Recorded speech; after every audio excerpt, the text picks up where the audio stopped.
30, and we're going to start. Thank you, Tia. We're going to start it right away. This meeting is going to be a different time schedule.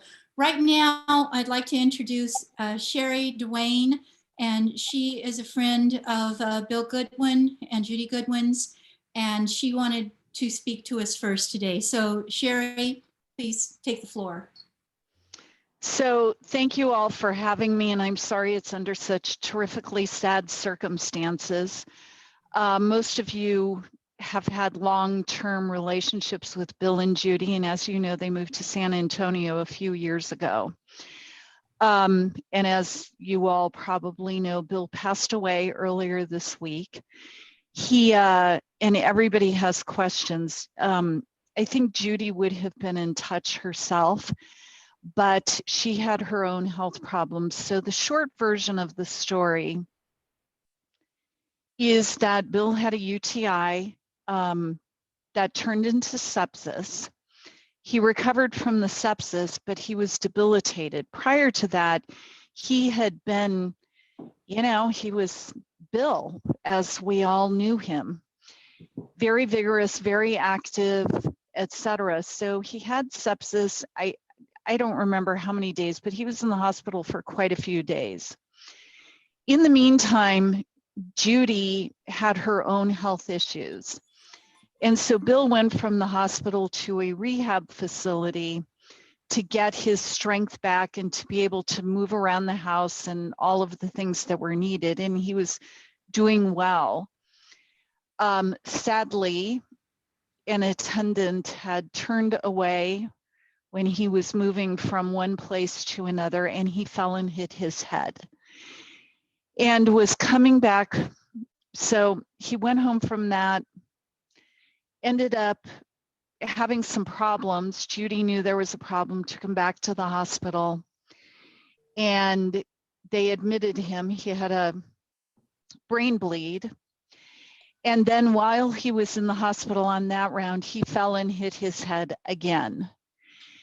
And it was determined that he just, you know, they tried to bring him back, and he just was not, it was not recoverable. He was in too bad a shape to operate. He would not have survived the operation. In the meantime, Judy fell and broke her hip, had surgery, and the hip replacement and the hip, like whatever they did wasn't quite right. So then she had to have a second surgery. I believe it was 2 weeks ago, like Monday, Tuesday, 9 days before. I don't remember. And so she had to make these incredibly difficult decisions in the meantime. So obviously Bill is gone. He died Monday. She was prepared by that point in time because the decisions had been made, and she was with him at the end. And she said, I talked to her that morning, and she said he looked very peaceful and serene. And so he passed. There will be a service in San Antonio when Judy feels up to it. She wants to be able to fully participate in the service and doesn't want to be recuperating from her own issues. So when that's announced, I'm sure by then she'll, you know, sort of feel better. I've only been doing this. I know that had she been fully functional herself, she would have been in touch with everybody, but it's just been, you know, a series of things. And so I gave Peter Moore, and those of you who are on the email chain, there is a phone number that she's using. It's a cell phone, and it's different from the one you probably all have. Feel free to text her. Right now, texting is easier for her. I don't want to discourage anybody from calling or doing anything else you want to do, but the texting is a little bit easier for her, and she will respond when she has the time. As you can imagine, her phone is blowing up. So sometime after the 4th of July is when she's anticipating having the service in San Antonio. And then there will be a second service possibly in Louisville, where Bill is from. And that's the update. I talked to her yesterday. She was quite the Judy Goodwyn soldier that you all know and love. And she was went down a list of things that she needed to do. And, you know, I talk to her every few days, and she appreciates all the prayers and well wishes and everybody's thoughts. And I would encourage you to reach out however you want. I don't know. Peter said she's answering emails. She had told me she hadn't looked at them in a while, but anyway, that's all I have to say. It was tremendously sad. Well, thank you so much, Sherry. And I know we all appreciate you coming today. You I know have you've got a million things to do. Was there a question? Yeah, does she have, John, how can we text her? the number is in the chat. Look at the chat right now. Peter Moore has posted the number in the chat room. So that's the number you can call to text her. How about mail? Can we mail or something? A Yes. note? What's the Yes. address? Peter, do you have that earlier email with their address? If you don't have it, I'll re-email it to you. I think I have it. I have it. I'll post it. Get it, Peter. If you During could, our speakers talking, I will post it, okay? yeah, I'll find it. that'd be fine. Okay, thank you. Well, Yeah. thank you very so much. We So- appreciate it. Mm. And then yesterday, a couple people had asked me the question. Sally Brandt also passed. Mm. I was at the memorial yesterday, as were a few of you, and I had inherited another club from Sally. If you ever heard about her group called the Play Review, when she became too frail to take care of it, I was asked to be the chairperson of that club. And so I knew Sally's caregiver, Dawn, quite well because Dawn would come with Sally every day. And somebody asked me what had happened with Sally. She had a stomach flu that ultimately took her. Mm. And she was, again, vibrant and working till the end. Well, thank So, you. That was a sad surprise week also. for this group. Mhm. Well, So thank if you. anybody needs anything, you've got my email address, or Peter, you can give it to anybody you want. And I will email the group who's on the current email string if I hear anything different from Judy. But please, prayers for both of them. Thank you so much. You're welcome. And I regret I must jump off. This was a last minute thing. We So thank understand. you for having me. And I hope you all have a great weekend. Well, thank you. You're Thank you so welcome. much, Sherry. Bye-bye. God bless you. Mm. Thank you. You as well. Well, as I said, we're going to have a slightly different schedule today because our speaker has to leave at 1:15. So we'll take him a little earlier and do announcements and maybe a couple other things after 1:15. But right now, I want to welcome you all to the Westwood Village Rotary Club. I know it's been a tough week on many, many levels. And just remind you to put yourself on mute. And first, I'd like to call up for our Pledge of Allegiance, past president and District 5280 treasurer, Gordon Fell. Pardon me, I'm all choked up right now. Okay, Gordon Fell. And I he think joined before we get into the October. pledge, I'm sorry, go ahead. Oh, he joined the group. He joined our club October 13th, 2003. And you were born in, I think, Los Angeles. It's not on your, I go to the club runner to look up where people were born, but you don't, it doesn't have where you're born. Where I were you think it born? was Los Angeles too. Los Angeles, that's I what don't I thought. remember. Yeah. Mhm. And so that's how he got to Los Angeles. He was born here. But Gordon, please lead us in the Pledge of Allegiance. I thought before we did that, jump right into the pledge, that we might have a moment of silence for our two Thank you. departed Thank you. Rotarians.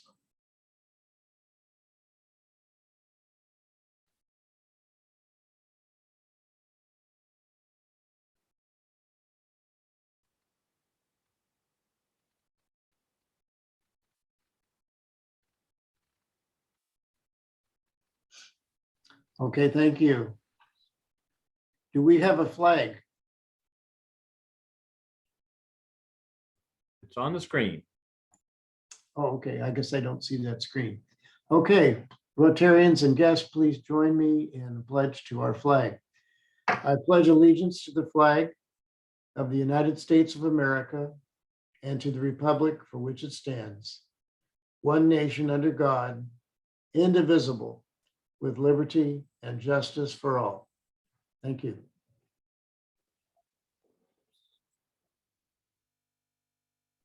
Thank you, Gordon, very much. And why isn't this moving? And next, our thought for the day, our past president, Chris Bradford, and he joined June 2nd. And I have to move this because I can't see it. In 2003 also. And where were you born, Chris? Couldn't find where you were born either. I was born in LA, second You were born generation. in LA. Angelino. So that's how you wound up in LA. Okay.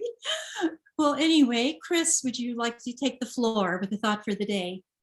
Sure. It's always sad when we lose a member of our Rotary Club, and particularly so when we lose a prominent member of our club. Past president and PDG, past district governor, Bill Goodwyn, was a large presence in our club and touched many of us through the years.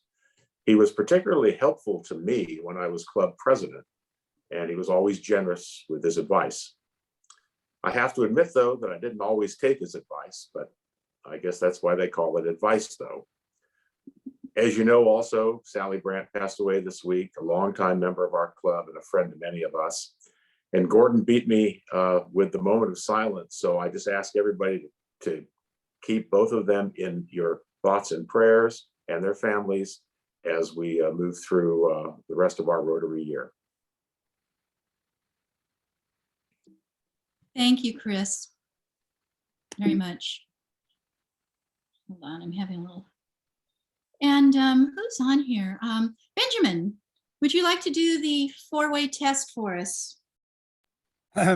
Yes. The four-way test of the things we think, say, or do. Is it the truth? Is it fair to all concerned? Will it build goodwill and better friendships? Will it be beneficial to all concerned? Thank you, Benjamin. Do we have any guests or visiting Rotarians here today, or Rotaractors? I didn't see any Rotaractors come on. Anyway, we'll move on. And John O'Keefe is our speaker here. I know he wanted to start very early in the meeting. You're on mute, John. You're on mute. John, you're on mute. Ben, are you here yet? Very, Hello, Ben? He's not here.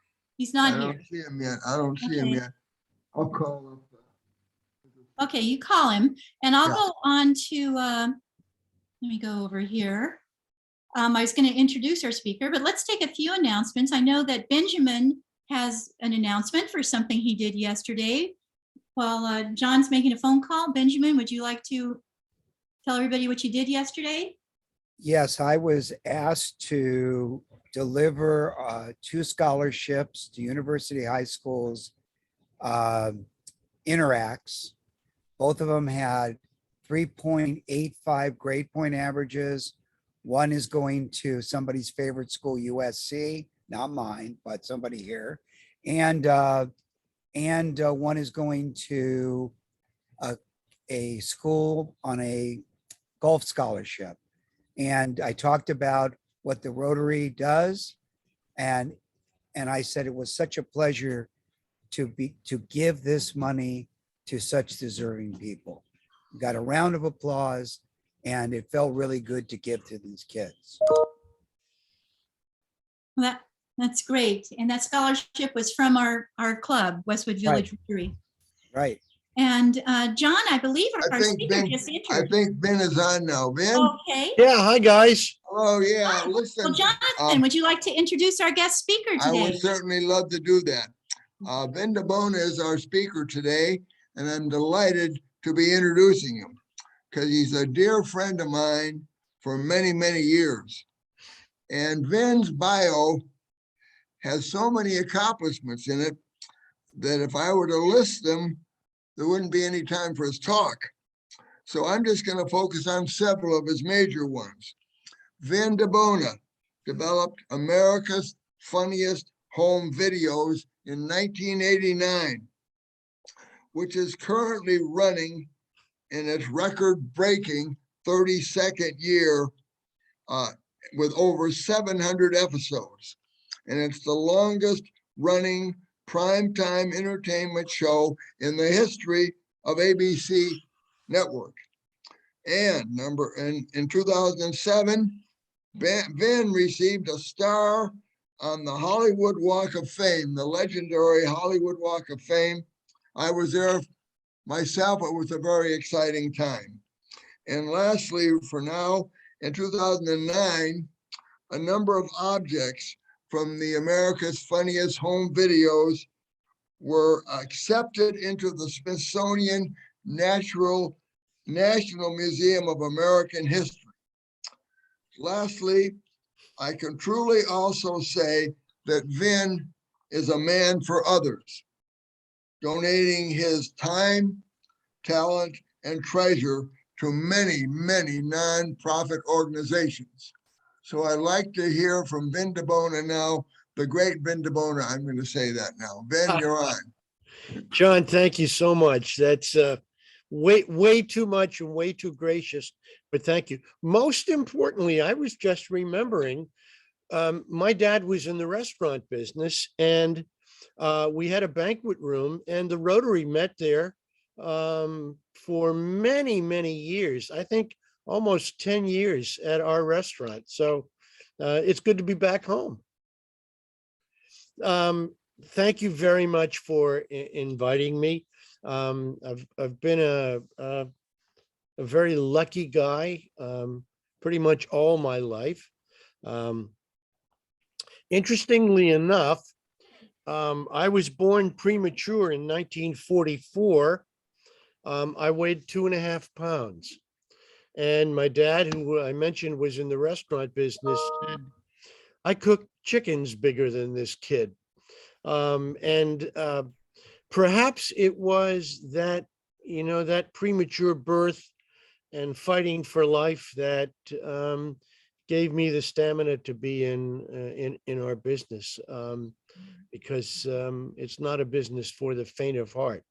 But I must say, it is so wonderful to do what we do and entertain people and inform people.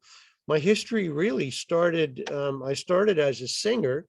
I was singing from the age of maybe 10. And when I was 15, I got a record contract and I recorded my first record in Nashville in the Owen Bradley studios, which is where Connie Francis and Brenda Lee, Floyd Kramer, Roy Orbison, all those people recorded in that studio. And in fact, on my record, Roy Orbison and the Jordanaires and Nita Kerr Singers, who backed Presley, backed me. So it was an interesting start into the business. The unfortunate part was that when I was recording my ballads, the Beatles broke, and crooners didn't have much of an avenue to continue. But I was going around promoting my record and visiting TV stations, dance party type shows. And I really liked what I saw with the studio and TV cameras. And I went to Emerson College and got a degree in television and radio. I ran the radio station there when I was a student. And then I went to UCLA grad school for film and did an MFA in documentary films. I went to Boston. This was in 1968. I went back to Boston and worked at a very progressive television station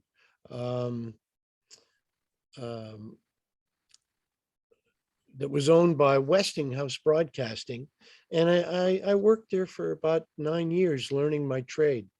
As Malcolm Gladwell says, 10,000 hours. Well, it was 10,000 hours, and it served me very well, because when I got out here in 77, I didn't work for about 9 months, but I would go out on a probably 3 days a week basis, meeting friends and learning about who did what and who the people were to connect with. and oddly enough, over the next 3 to 5 years, a lot of those people I met, I started working for. And so it was a very good experience. I suppose my first major job was at Entertainment Tonight. I took over the show about 6 months after it had started. And I was the guy who hired Mary Hart. And so she became, she was on the show for 30 years and was really the face of Entertainment Tonight. And I might add the legs. We have to remember that. But that was sort of the beginning of my career. And then one night, my ex-wife Gina was watching. We were together watching TV. I was actually getting ready for bed, and she saw this funny little Japanese clip from a game show, and it was the kicker to the CBS News that night. And it was a story about the Australian frilled lizard. Now, the Australian frilled lizard, you've probably seen them. They run on their hind legs, and they have this big collar that pops up, and it scares off its victims, or its predators, I should say. Well, somehow there were hundreds of these little critters imported into Tokyo, and these guys were running all over the place, and it became a news story. And it was about a Japanese game show about animals. And when my wife informed me that this was, a pretty fun thing, I came into the room and looked at it and said, sure enough, let's go after it. So it took me about 4 months to figure out who owned the show. It was Tokyo Broadcasting. And I made a handshake deal with Tokyo Broadcasting, which is pretty much impossible with the Japanese. It's usually months and months of negotiation, but somehow we just hit it off. And I took some of the footage and I put a reel together, and I pitched it, and this is absolutely accurate. I pitched it 136 times. So that was 135 no's.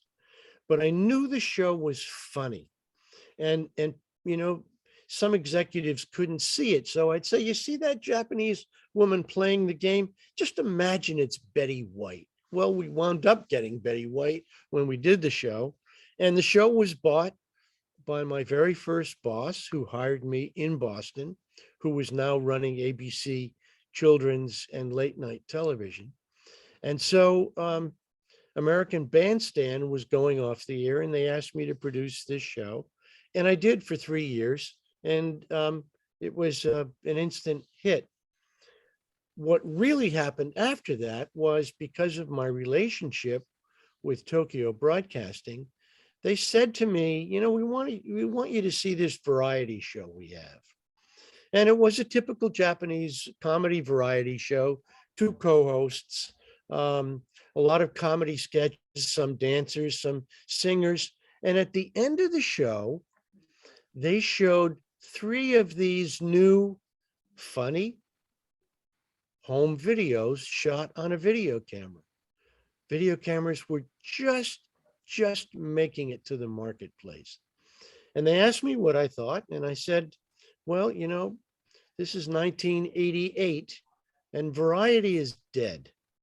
Let's just get a bunch of these videos and run a contest. And that's what happened.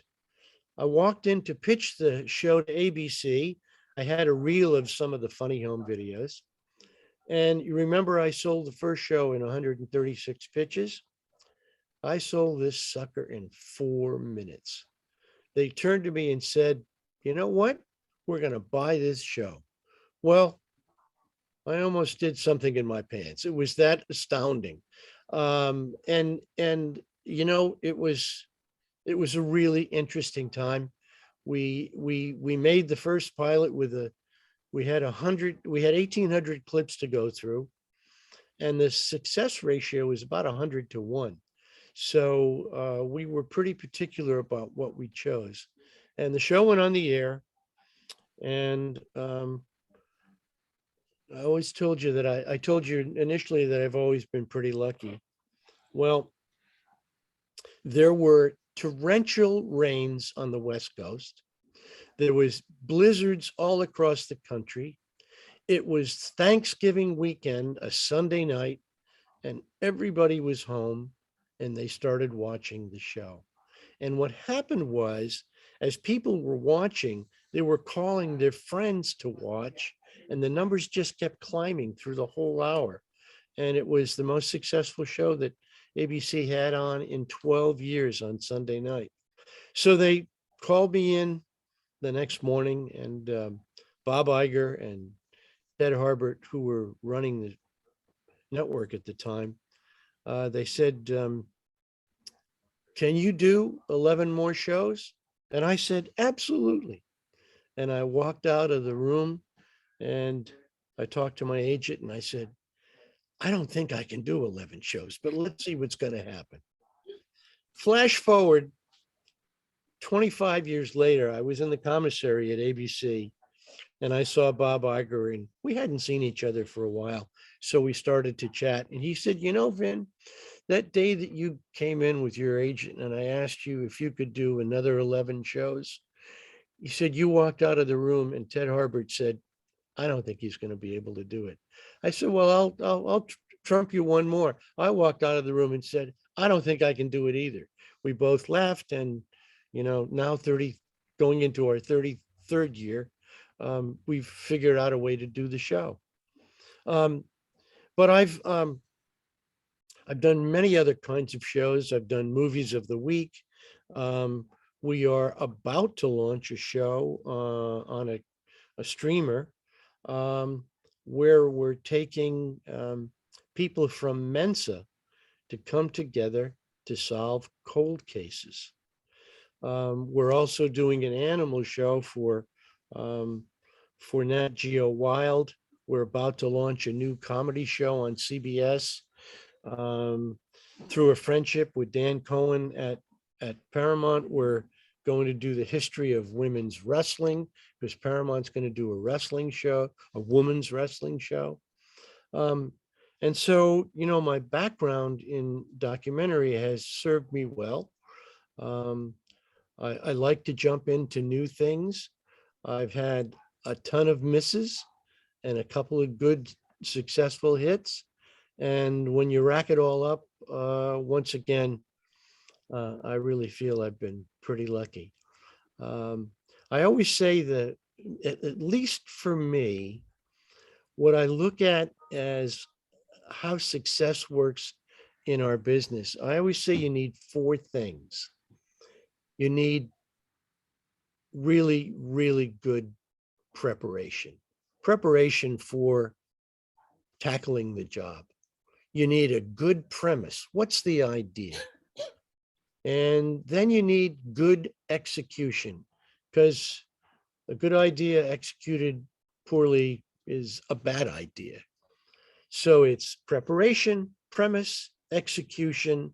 And anybody have any idea what the 4th most important aspect for me is, or for in general? Luck. And how do you get luck? You get lucky to get luck, but you're prepared. You know, luck comes with that preparation and the know-how. And I don't want to seem cocky, but when I go into the studio for a new show, I'm scared skinny, because I don't know what's going to happen. you know, you've never done this before. It's like putting together a budget for a new show. It's never been done before. So how do you budget that? So it's this crazy give and pull that you're going through all the time. And it's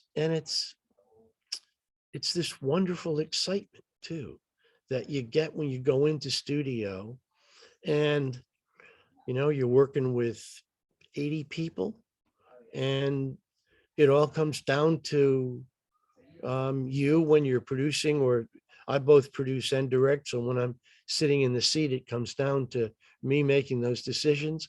And I must tell you, it's like eating popcorn. It just is a thrill. And you know, I'm so blessed to have done and worked in this business. I'm beside myself sometimes with how wonderful a time I've had. So I don't want to talk much more. I'd really like, I'd love some questions and just chat in general and tell me about your club and what you guys do. Okay, does anybody have any questions they'd like to ask? Okay, Tom. Yeah. Hi, Ben. Hey, Tom. Say, I saw an American Idol last week. Aren't you doing the productions on that? No, I'll tell you what happens. My logo is the last thing that happens just before American Idol's logo.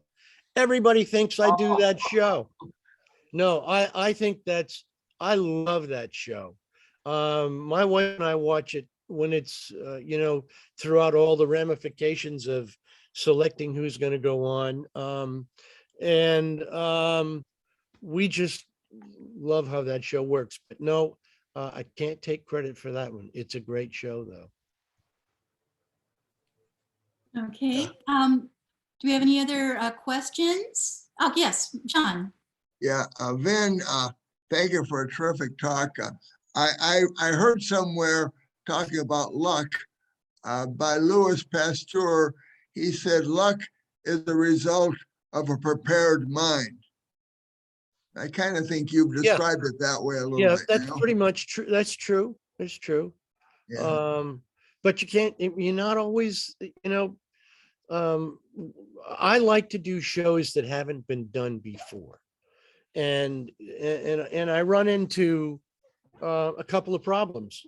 First of all, network executives shy away from something that hasn't been done before because they're afraid. Not all of them. There's some really great executives, but sometimes I'm working on a show now that took 2 years to make the deal. And what's interesting, you know, I've talked to a lot of my friends who are in smaller companies, not that our company is a large company, but we have a hit show on the air, and that helps a lot. But if you have a smaller company, you know, you got to keep the lights on and you got to keep the ball rolling. And if it takes 2 years to make a deal, that's why so few companies can remain independent. And so it's an interesting game that we play. Yes, sir. Benjamin. Yeah, I'm curious. I've watched your show many, many times. Thank you. Laughed hysterically. What Thank was your famous moment? And do you have outtakes that we can show for a meeting in person?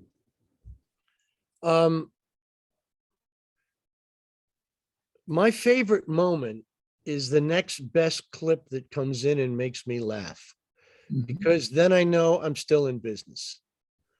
And that happens quite frequently. And that's really the good part of the show.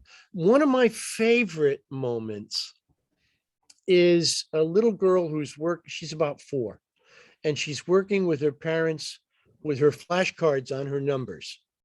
And they put up a flashcard with the number 3, and she says 3. And they put up a flashcard that says number 12, and she says 12. And a flashcard that says 8, and she says 8. And a flashcard that says 11, and she says, pause. Because to her, the pause button is number 11. Yeah. We all laugh. That's good, Ben. So when I see stuff like that, it warms my heart. We are a reflection of America. Sometimes we're a reflection of America gone seriously wrong. And that's what makes the show funny. What we don't do is put phony videos on where people pretend to fall, because we can spot it pretty well. And it makes the show, I mean, it could be funny, but it's disingenuous and it's not who we are. It's not real. So we work very, very closely with people who send in clips. We actually say, look, we think this is a fake, and they'll pretty much admit it. But we receive so many great clips. With the advent of uploading and downloading, we're getting 3,500 to 5,000 clips in a week. So we've amassed almost 2 million clips since we've started. So do you have any available outtakes so we can have a meeting in person with? Either you conduct it or that we can enjoy it? 'Cause Well, think I have, we really don't have, I mean, the outtakes are just in studio with our hosts, but I can put together a reel for whatever you want. I'd be happy to do that. And I'll just get you a lot of funny clips. that would be wonderful. It's interesting. When we first were selling the show, the only country that I couldn't sell the show to was Holland. And the reason they wouldn't buy it was because the Dutch, I see your hand, I'll be with you in a second.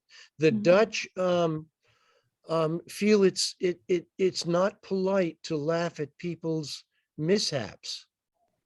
And so I put a reel together, and the first clip on the reel was somebody getting hit in the groin, and they all fell over. So that's how long that lasted. Sir, I'll take your question. I saw your Please. hand. Go ahead. Great talk. Thank you.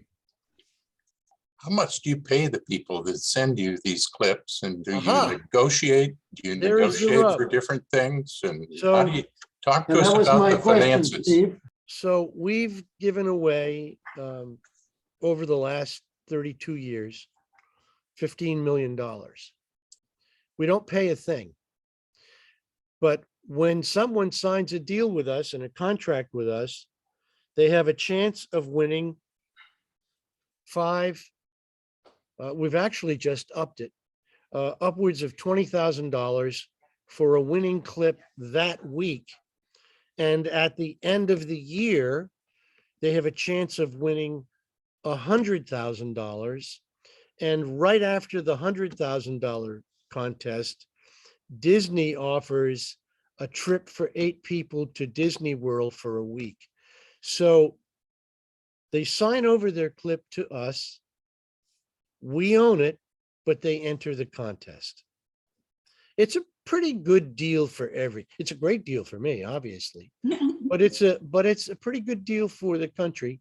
And we give away a t-shirt, and people love the t-shirt.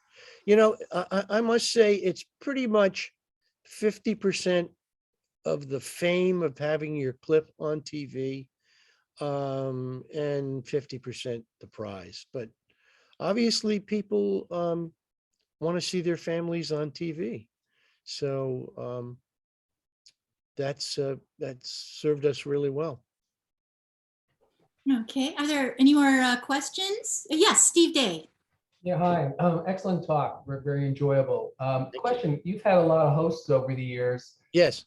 How many have there been? I mean, I could think of several. And Well, there was Bob Saget was in the first 8 years. Bob and I just did, about a year before he passed, a video show called Videos After Dark, which is going to begin airing on Hulu within the next 3 to 5 months. And it's stuff that we couldn't put in the family show. It's in this Videos After Dark. After Bob, Daisy Fuentes and John Fugelsang did the show for 3 years. Then we went off the air for 6 months. An executive at ABC thought the show was over. We disagreed. And actually 6 months later, they said, we'd like to bring it back.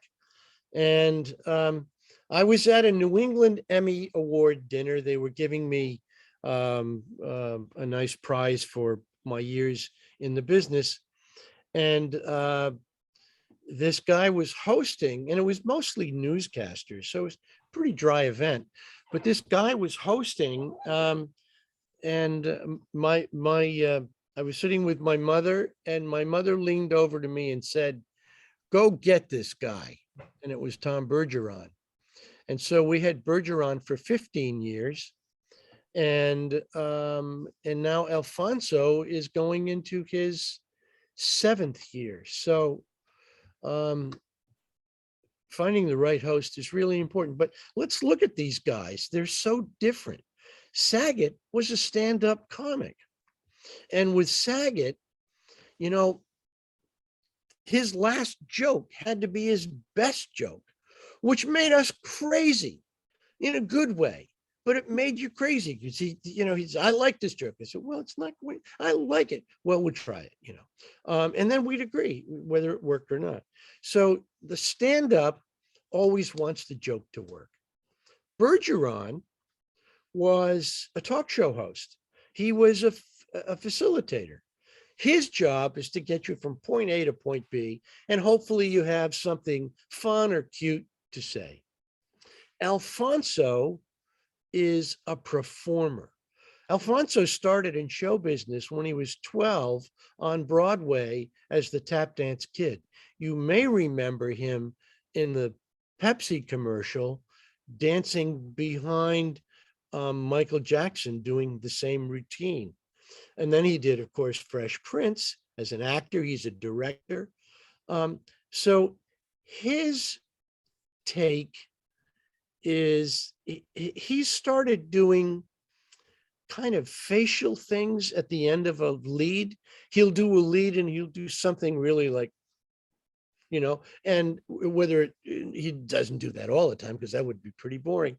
But, he has the sense and the touch of the common man. They all did.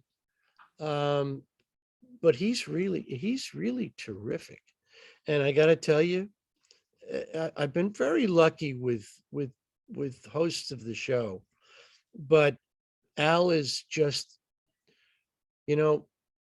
sometimes we'll very infrequently, but sometimes we'll do a take and we got to do 5 times. And Al he's just, okay, let's do it again. Well, the lighting was, oh, no, let's do it again. Well, I didn't do my job. Well, let's just do it again. And he's fine. And, studio time is very valuable and we're very efficient. I mean, we've done the damn thing for 32 years, but he makes it a joy. I've heard horror stories with other people on other sets. The other thing I like to do is I like to joke around with the camera guys and the women. And it makes for a cordial set. A screaming director gets what he or she deserves. And I find just having fun with the camera guy, I'll say, hey, nice shot. Next time, how about focus?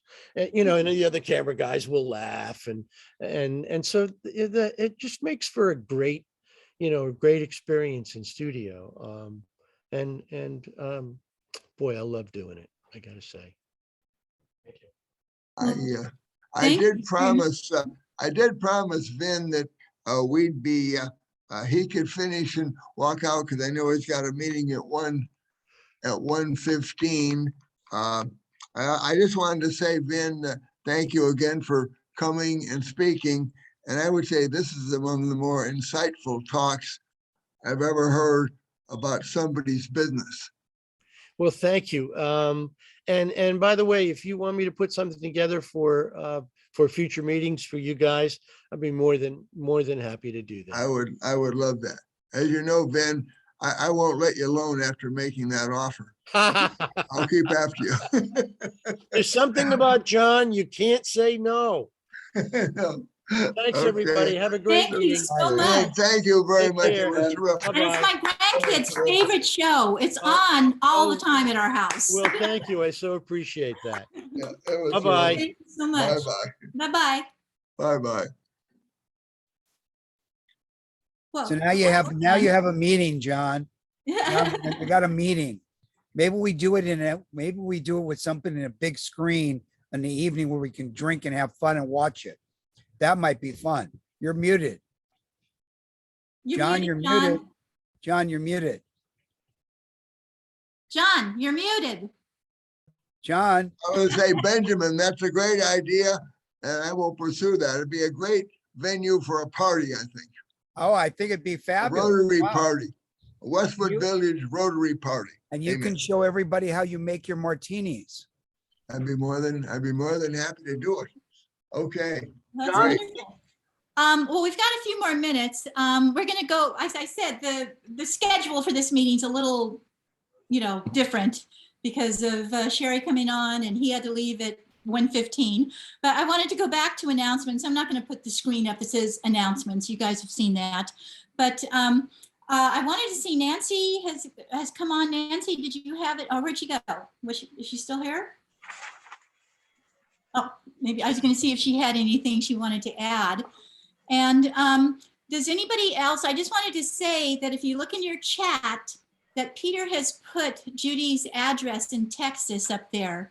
So take a screenshot or take a picture with your cell phone or write it down, the old fashioned way. So if you want to, and also if you want to send her a text, there's the phone number up there. Tom, did you want to say something? Speaking of this, it's shaping up. I've been working with Diane that on June 25th, we're going to have a promotion demotion party, usually in the fair, but there's no one to demote this year. So we're going to have a promotion party and it's going to be on a Saturday night. And we're just the location we're selecting right now, working on it. But that would be a fabulous thing to have as a quick clip from Vin DiBona on. Yeah. That would be What's the date on that, Tom? pardon? The date? The date? Yes, The June date of the party. 25th, June the 25th. end of the year party. Mhm. And it's a dinner event with spouses, of course, and things like that. So you mean, Tom, I have to be there? Calendar, everyone. That's a great idea, Tom. I'll work on that. Okay. And are there any other announcements about our club? I thought I saw a hand go up. Oh, Mark Rogo. I have a question for Nancy Cohen. Nancy, can you move to the left 2 feet? Just walk to the left. You notice Nancy's camera follows her wherever she goes. Nancy, what camera is that? That just you're on mute. You're on mute, Nancy. You're still on mute. It's my iPad. Oh, That's all it is. that's interesting. Okay, I was watching that Yeah. through this whole thing and all right. And Just curious. I just wanted to, I don't know if anybody, we're all, this has been such a horrendous week on a lot of levels, but if anybody had anything they wanted to say about Bill or, anything, I just wanted to add that when I was president, he was honest with me. And as who said that? Steve Day, I think. I didn't always take his advice. He had lots of advice. Sometimes I took it and sometimes not. But anyway, he was very supportive of me. And he actually told me that he said he made a mistake once, way back in the 80s, when they wanted to bring women into Rotary. And he was just dead set against it. He did not think it was a good idea at all. And he said he couldn't have been more wrong.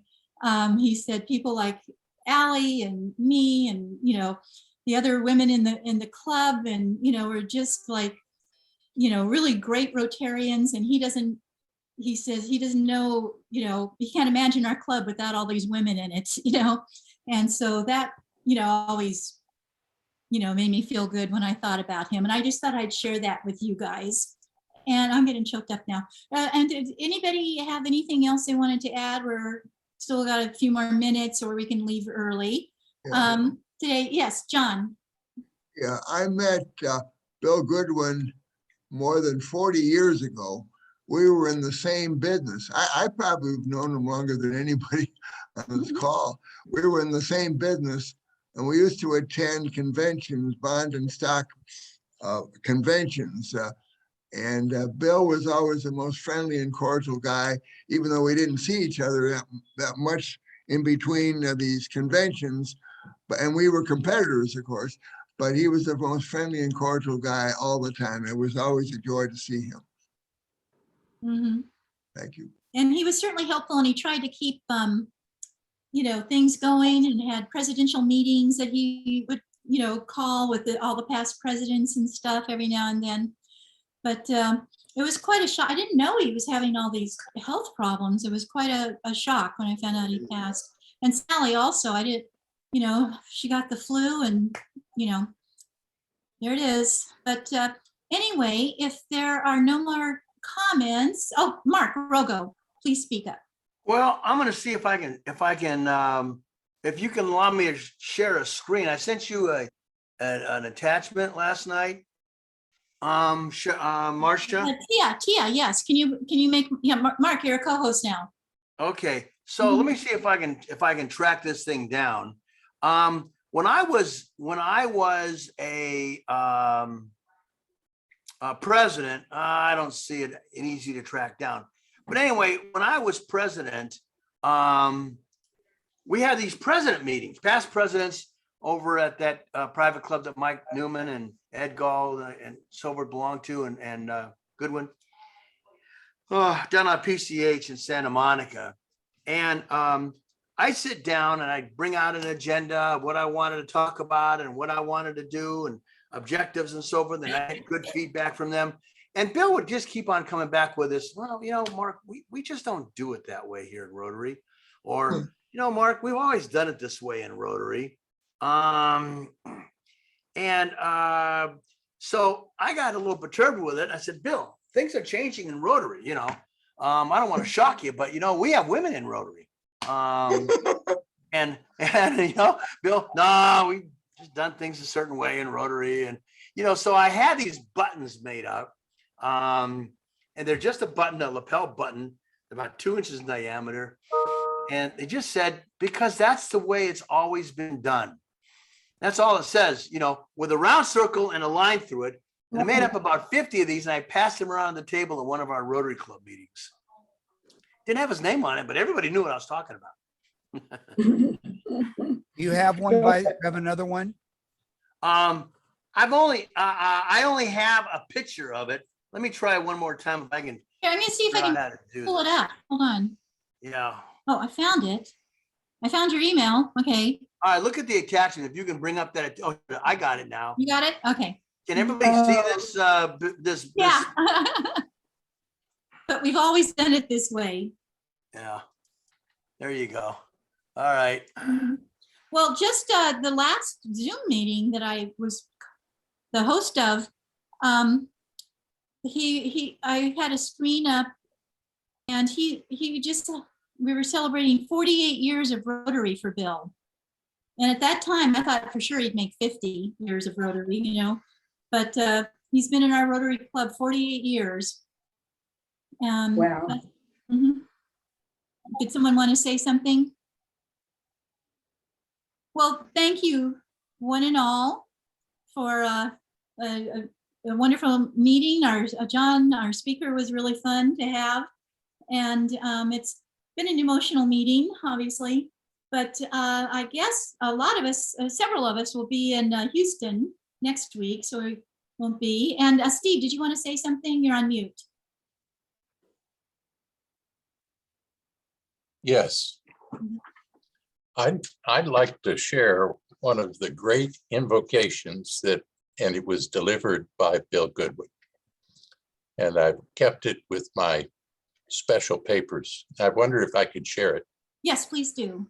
We have 5 more minutes, so we've got Let time. me put my glasses on here. Okay. If you can start the day without caffeine and always be cheerful, ignoring your aches and pains. If you can resist complaining and boring people with your troubles and eat the same food every day and be grateful for it. If you can understand when your loved ones are too busy to give you any time and take criticism and blame without resentment. If you can conquer tension without medical help and relax without alcohol or sleep without the aid of drugs, then you're probably the family dog. Steve, would you do me a favor? Would you email me that? That'd be great to put in the windmill on. I'm doing it this week. Yeah. And Gordon, did you want to say something? You're on mute. You're still on mute, Gordon. Unmuted. Okay, now I'm unmuted. Now you are. Mhm. In light of the fact that we had the funniest videos, and now in light of Steve's talk about the family dog, I have about 10-second video that I'd like to show. Yeah, can you make Gordon a co-host? Tia? No, Gordon, you're a co-host. Okay, let me try it again. Okay. Hopefully you enjoy it. Can you see it? Yes. Yes. Okay, here we go. Whoops, how come it doesn't go? Oh, there we go.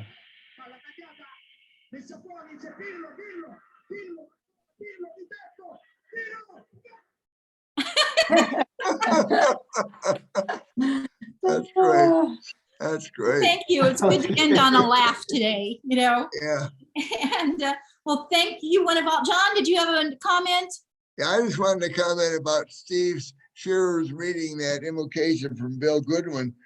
As I was listening to it, I said, this sounds like Ralph Waldo Emerson, except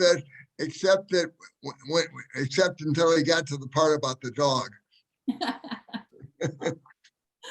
Okay. Well, thank you, one of all and all. I'll be in Houston next week, but flying to Houston next week to get ready for the weekend.